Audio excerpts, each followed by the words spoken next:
Hey YouTube, what's going on? Abyssal Wave here. Today I'm going to give you guys 5 tips on how to increase your damage with the Breath of Sindragosa build. You may know some of these tips, but hopefully you find at least one of them useful. But without further ado, let's get into the video.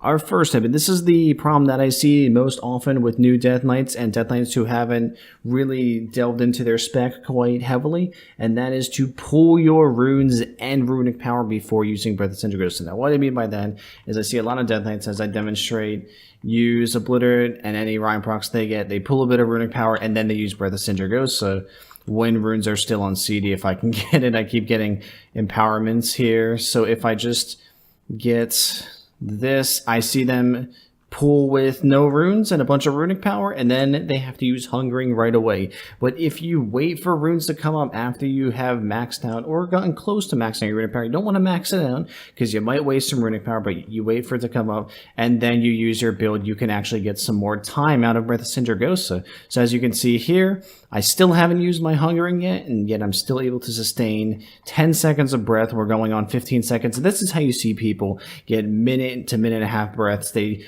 try to depend a little bit more on their Frost Power box. As you can see there, I popped hungering after 15 seconds of Breath of Sindragosa, and that is just because I pulled not only my runic power, but I pulled my runes too. Make sure you get near full runes back, because you can easily squeeze out an extra 10 seconds of breath, maybe even 15 if you get a bit lucky. My next tip is a simple macro, and I'll put it down in the description, but I'll show it up on the screen. It's show tooltip and then dash cast space exclamation point Breath of Sindragosa. Now this macro, what it does is it allows you to use Breath of Sindragosa and still have the icon for Breath of Sindragosa, but it prevents you from clicking it again to cancel it. So for those of you who don't actually know, if you cast Breath of Sindragosa and you click Breath of Sindragosa again, you'll actually cancel your Breath of Sindragosa. It'll stop right where it is. With this macro, the only way to cancel your cast is either right click off the buff in the top right hand corner or make a separate macro in order to cancel the cast, so it prevents you from accidentally fat fingering.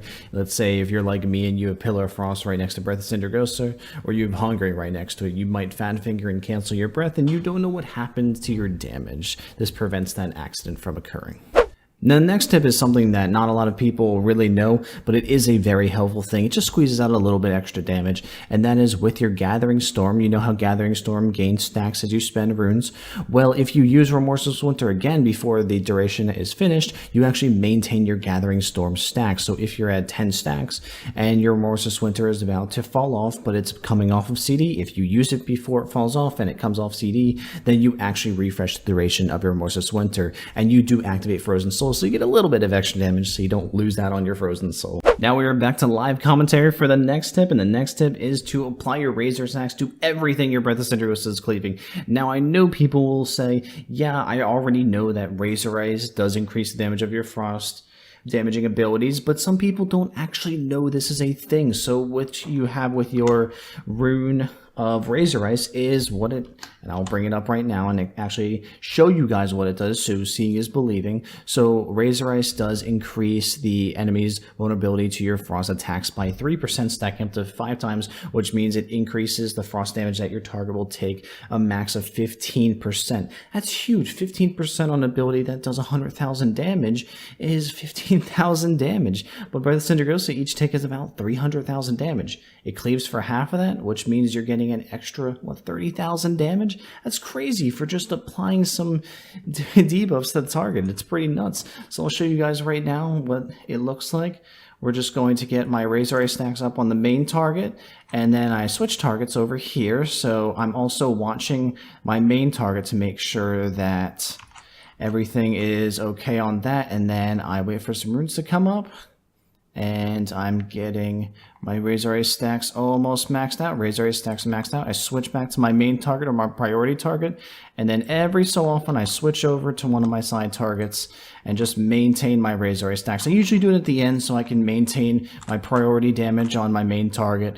But you do see this kind of strategy come into play on fights like Mythic Trillax, where there is an add-up for quite a long bit of time. Heroic Botanist, where there are 3 targets, so you do have triple cleave, and other fights that do have simple add phases like Grand Magistrix Elisande and Gul'dan.